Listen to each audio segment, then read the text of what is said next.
Kanpur commissionerate police को उस समय बड़ी सफलता हाथ लगी। पुलिस ने अवैध कोडीन युक्त कफ सिरप के अंतर्राष्ट्रीय सप्लायर को गिरफ्तार किया। इसके खिलाफ बीएनएस और एनडीपीसी एक्ट के अंतर्गत मुकदमा दर्ज था। एक प्रेस वार्ता करते हुए डीसीपी श्रवण कुमार सिंह ने बताया कि पकड़े गए आरोपी के ऊपर औषधियों के अवैध क्रय विक्रय, भंडारण और अंतर्राष्ट्रीय स्तर पर परिवहन के दस्तावेजों के साक्ष्य छेड़छाड़ के आरोप लगाए गए थे। गिरफ्तार अभियुक्त के खिलाफ कानूनी कार्रवाई की जा रही है। दरअसल कानपुर के कलेक्ट्रेटगंज थाने में विनोद अग्रवाल पुत्र बालकिशन अग्रवाल निवासी फीलखाना पटकापुर कानपुर नगर के खिलाफ कई धाराओं में मुकदमा दर्ज किया गया था।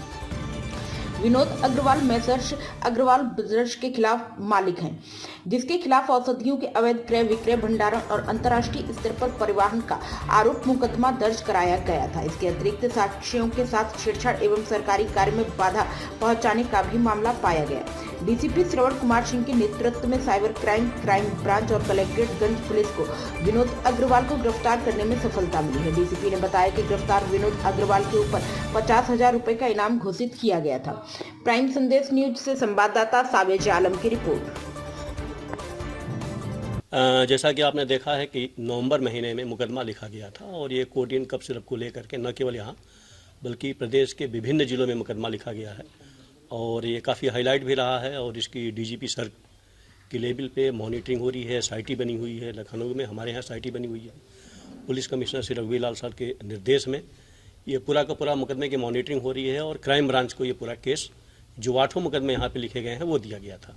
हमारी ये डीसीपी साइबर अंजलि और इनकी पूरी टीम लगी रही, हमारी क्राइम ब्रांच की टीम लगी रही, स्वाट और सर्विलांस की लगी रही और इस पर 50,000 का रिवार्ड हम लोगों ने डिक्लेयर कर रखा था। और फाइनली हम लोगों को जो इनपुट मिला मैनुअल प्लस सर्विलांस के माध्यम से इसकी लोकेशन हम लोगों को मिली नारनौल, जो महेंद्रगढ़ हरियाणा में पड़ता है। हमारी टीम रवाना हुई, 2-3 दिन वहाँ पे लगातार रही।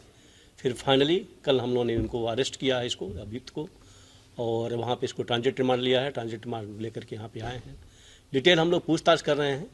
और जो इसमें रेड हुई थी, जो मैडम जो रोशन जैकब मैम आई थी और जब वो रेड की थी तो करीब 1 लाख की कोडीन कफ सिरप की यहाँ पे इनकी जो मेडिकल स्टोर है उस पर जब्त है इनका। टोटल अभी तक हम लोगों ने जो मिलान किया है लगभग 20 लाख कोडीन की जो कफ सिरप है वो सेल की मिली है, जिसमें 11 लाख के आसपास का हम लोगों के पास डिटेल आया है। अभी भी 8,50,000 बोतल जो कोडीन कफ सिरप है उसका मिलान होना शेष है और वो हम लोग अब उसको मिलान के लिए टीमें अपनी लगाए हुए हैं। 8 फर्मों से इन्होंने कोडीन कफ सिरप पिछले 2 साल में खरीदा है, तो हमने सभी फर्मों को दिया हुआ है और वो हम मिलान कर रहे हैं इनवर्ड और आउटवर्ड दोनों, कहाँ से इन्होंने खरीदा है और फिर फाइनली उस माल को जहाँ पे भेजना था वो सप्लाई किया है या किसी और चैनल के माध्यम से कहीं और जगह पे दिखाया है, क्योंकि 1-2 जगह पे इनके माल पकड़े गए हैं मिर्ज़ापुर में। तो ये हम लोग पूरा का पूरा सिंडिकेट को ट्रेस कर रहे हैं। इनके फाइनेंशियल जो मैटर है अकाउंट का प्लस प्रॉपर्टी का वो भी हम लोगों ने किया है, उस पर भी आगे हम लोग की प्लानिंग है। 107 जो हमारी बीएनएस की धारा है जिसमें प्रॉपर्टी को अटैच करने का, कुर करने का पावर है, वो हम लोग उसको कर रहे हैं। प्रदेश स्तर पर जो जांच चल रही है, क्या ये उसी गिरोह का हिस्सा है, उसके तहत सक्रिय सदस्य हैं? बेशक पूरा का पूरा जो कोडीन कफ सिरप, जैसा कि आप जानते हो कि ये बेसिकली रिस्ट्रिक्टेड है, एक नॉर्मल मेडिसिन नहीं है और इसका जो सेल का है वो एक अलग ही पैटर्न है उसका। ये उसी गैंग का हिस्सा है और इसकी बड़ी हाई लेवल पे मॉनिटरिंग हो रही है और पर डे इस पे डेली मतलब पूछताछ होती है कि क्या अपडेट है, क्या कार्रवाई आगे बढ़ी। इसके अलावा और कितने लोग हैं इसके गिरोह में? वही मैंने बताया ना, एक तो इसका लड़का भी है जिसकी अपनी नॉक्स फार्मा करके है नोएडा में, और इसके अलावा बाकी जिन लोगों ने लिया है, एक इससे और भी लिया है, प्रेमा मेडिकल ने लिया है। तो अभी इन्होंने 47 जगह पे तो इन्होंने दिया है कि हमने सप्लाई किया है, लेकिन जो हमारे पास डाटा है वो लगभग 300 से ज़्यादा फर्मों को इन्होंने दिया है। अब हम उसमें वेरीफाई करेंगे और उसमें फ़िल्टर करेंगे क्या उसमें कोडसीन भी है या कोई अन्य मेडिसिन भी है। तो हमारा इसमें टाइम लगेगा, लेकिन बट हमारी टीम लगी हुई है और हम लोग इसको फाइनली कर रहे हैं। पूछताछ में उन्होंने बताया कि क्या अंतर पड़ जाता था सामान्यतः जिस तरीके से प्रोसेस से अगर बेचते हैं और इलीगली तरीके से इसे उसका इस्तेमाल भी होता है नशे के तौर पर लोग पीते हैं, तो क्या फायदा? नहीं, बहुत अंतर है, बहुत अंतर। इसने जो बताया है जो बाहर जा रही थी उसमें काफ़ी मतलब कम से कम 1000% का अंतर है। तो ये बहुत है जो मेडिसिन के रूप में जा रहा है, जो इसको उसके रूप में ले रहे हैं। बहरहाल हम लोग जो इसका जो परचेजिंग है और जो इसकी सेलिंग उस पर हम लोग फोकस किए हुए हैं और कोशिश ये है अगर इन्होंने कहीं और माल छिपा रखा है तो उसको हम लोग बरामद करें। हम लोग पीसीआर के लिए भी अप्लाई करेंगे, हमारी टीम अप्लाई करेगी, फिर फाइनली आगे की कार्रवाई करेंगे। सर, बहुत से फर्जी बिल बना के भी लोग देखे होंगे, जैसे किसी को झूठा बता दिया कि इन्होंने हमसे माल खरीदा है। हाँ, ऐसे 2 मामले आए हैं। एक दीप फार्मा करके लखनऊ का आया है, जो इन्होंने वहाँ पे दिया और जब वहाँ पे ले गया तो उसने कहा कि वो है ही नहीं है मौके पे।